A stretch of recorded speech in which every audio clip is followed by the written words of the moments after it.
사이다 무비튼. 나는 아내와 둘이서 살고 있었고 아이는 없었지만 행복한 결혼 생활을 하고 있다고 생각했었다. 하지만 어느 날 아내가 불륜 중이란 사실을 회사 동료를 통해 알게 됐다. 동료가 자주 가는 바가 있는데 한 달에 2번 정도 아내가 오는 걸 봤다고 했고 호스트처럼 보이는 남자와 항상 같이 왔었다고 했다. 아내는 그 남자한테 딱 달라붙어서 거의 얼굴이 붙은 상태에서 얘기하더라면서 보통 사이가 아닌 걸로 보였다고 말했다. 그 말을 들은 나는 아내에게 오늘 회사에서 철야를 하게 될 것 같다고 말하고 동료와 함께 아내의 단골바에서 잠복하기로 했다. 그러자 아내는 정말로 바에 나타났다. 들키지 않게 조심하면서 아내가 하는 짓거리를 관찰했는데 듣던 대로 호스트처럼 말끔하게 생긴 남자와 함께였다. 충격적인 장면은 계속 연출됐고 남자의 손이 아내의 허리를 감고 있었다. 누가 보면 진짜 연인인 줄. 동료의 말은 하나도 틀린 게 없었다. 하지만 나는 불가사의할 정도로 평정심을 유지했다. 당장 달려나가서 멱살을 잡을 수도 있었지만 조용히 증거를 남기기 위해 두 사람의 모습을 동영상으로 찍었다. 인내심을 갖고 계속 지켜본 결과 바에서 나온 두 사람은 한치의 예상도 어긋나지 않게 다정한 모습으로 호텔로 향했고 그 장면 역시 증거로 남겼다. 하지만 핸드폰으로 촬영한 영상은 화면이 너무 어둡고 화질이 나빴다. 거리가 멀어서 줌으로 당겨 찍었지만 아내의 얼굴이 선명하게 보이지 않았기 때문에 정식으로 흥신소에 불륜 조사를 의뢰하기로 결심했다. 집에서 아내에게 이틀 연속 철야 근무를 하게 될 것 같다고 하자 아내는 당신 요즘 너무 무리하는 것 같아 라며 걱정하는 척 연기를 잘도 했다. 예상대로 아내는 내가 철야 근무라고 흘린 이틀간 놈과 만났다. 지난번처럼 바에서 술을 마신 후 호텔로 이동했고 불륜 관계에 충실하게 시간을 보냈다.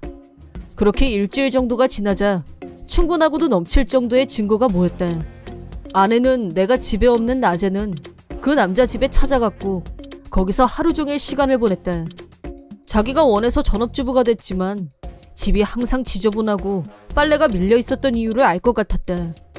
동료는 나한테 그 남자가 정말 호스트면 돈을 안 쓰고는 만날 수 없을 거라면서 내 월급을 어떻게 쓰는지 체크하는 게 좋을 거라고 말해줬고 나는 통장 내역을 확인했다. 그러자 저축해뒀던 돈 1억과 보험금 2천만 원이 해약된 걸 알게 됐다. 어처구니 없게도 광열비가 연체된 건 물론 대출금 이자 독촉장이 날라와 있었다. 전업주부인 아내는 우편물이 도착하면 바로 처분해서 내 눈에 안 띄게 숨겨왔던 모양인데 이 정도로 정신이 나가 있을 줄이야. 집안 살림이 쑥대밭이 된 걸 보니 현타가 왔다. 어디서부터 수습하면 좋을지 머리가 아팠다. 아내가 말해도 대꾸할 마음이 안 났고 밥을 차려도 식욕이 없었다. 내 빨래도 내가 하고 한 집에 살고 있었지만 아내의 존재를 무시했다.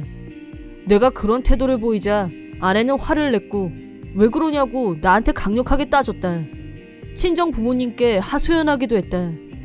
장인이 나한테 전화로 둘이 무슨 일이 있었는지 모르겠지만 좋게 푸는 게 어떠냐고 살살 달래는 분위기였지만 그런 차원이 아닙니다 라고 하고 전화를 끊었다. 계속해서 장인 장모로부터 전화가 걸려왔지만 무시하고 받지 않았다. 그러자 화가 난 장인 장모는 집으로 쳐들어왔고 내 딸을 왜 무시하냐며 내 얼굴을 때렸다. 나중에 생각해보니 속사정을 전혀 몰랐기 때문에 자기 딸 말만 듣다 보면 나를 몹쓸 놈이라고 생각했을 수도 있을 것 같았다. 그때 나는 어떻게 해야 할지 판단을 내리지 못하고 있었기 때문에 일종의 부작용이 일어났던 거라고 생각한다.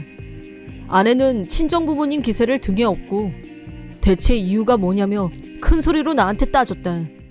그래서 나는 흥신소를 통해 확보한 증거 사진들과 체납된 납부금 고지서, 보험 해약서, 빈 통장이 된 저금 통장을 모두 보여줬다.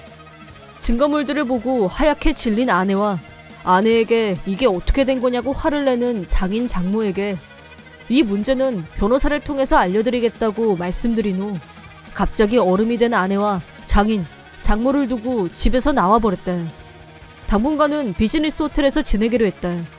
아내와 장인 장모는 사과하겠다면서 계속 연락해왔지만 앞으로의 일은 변호사를 통해서 말하라고 한 후 내가 고용한 변호사 연락처를 알려주는 걸 끝으로 아무 연락도 받지 않았다.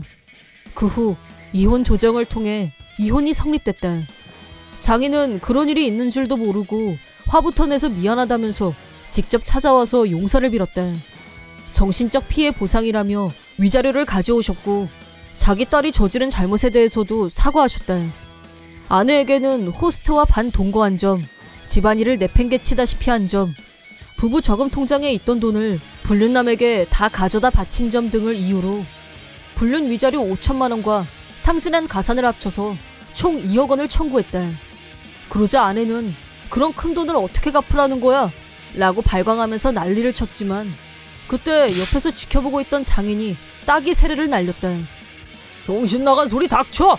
네가 남자에 미쳐서 다 갖다 없앤 돈이잖아. 남편이 밖에서 힘들게 벌어온 돈을 대체 뭐라고 생각한 거야? 죽을 때까지 일을 해서라도 꼭 갚아. 부모한테 손 벌릴 생각은 아예 버리는 게 좋아. 라고 불벼락이 떨어졌다.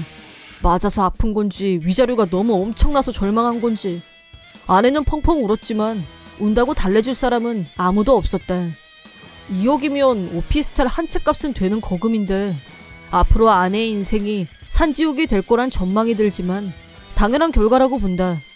억대의 거금을 탕진하고도 나한테 들키지 않을 거라고 생각했었다는 게 어이가 없지만 호스트에 빠져있는 동안 거의 제정신이 아니었을 테고 머릿속에서는 매일 드라마를 찍고 있었던 게 아닐까. 여전히 정신을 못 차린 아내는 이혼하면 그놈하고 같이 살면서 위자료도 같이 갚을 생각이었던 모양인데 아내가 선물로 갖다 바친 차를 타고 바람처럼 사라져버렸다는 걸 알고 현타가 온 것 같았다. 하지만 나는 그놈을 도망치게 놔둘 수 없었다. 미리 이럴 경우를 대비해서 탐정을 붙여놓고 철저하게 놈을 감시했다. 도망치려는 놈을 붙잡아서 불륜 위자료를 받아내는데 성공했다.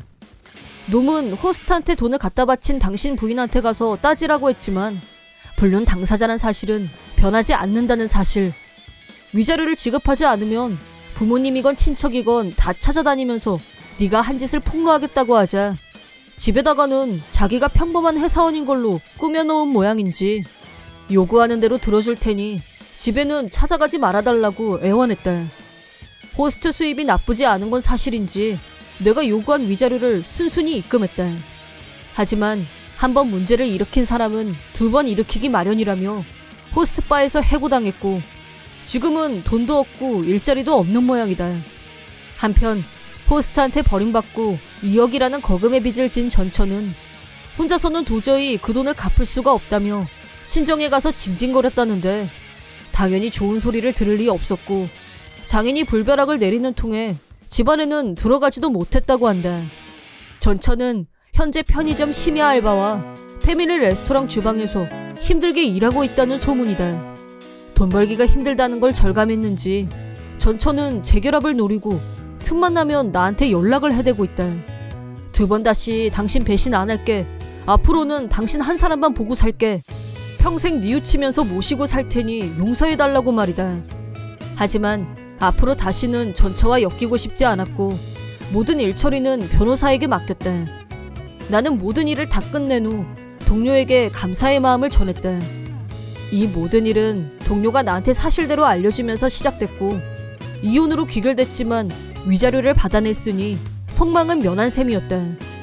내가 불행한 일을 겪고 힘들어할까봐 회사 동료 중에 같이 밥 먹자, 술 한잔하고 가자 등등 자상하게 챙겨주는 사람들이 많아서 희망을 품고 다시 살아갈 힘을 얻고 있다. 소문에 의하면 전처는 낮이고 밤이고 아무리 일을 해도 나한테 위자료를 내고 나면 아무것도 안 남는다.